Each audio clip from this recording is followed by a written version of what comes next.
Said Ginny and I had no business going back to Hogwarts. A few days ago. Alohomora! Muli na namang nagbukas ang lagusan ng Hogwarts School of Witchcraft and Wizarding ngayong Hulyo para sa mga taga-subaybay ng Harry Potter series.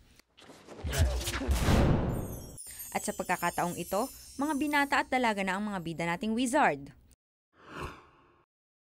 Si Daniel Radcliffe na nagsimula sa Harry Potter noong siya'y 12 taong gulang pa lang ay isa na sa pinakamayaman sa London ngayon.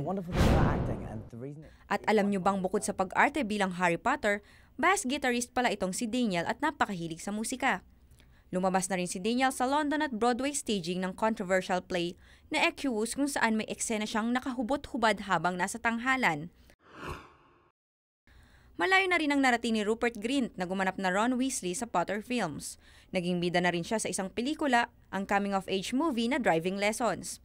At eto pa, alam nyo bang magaling mag-unicycle itong si Rupert?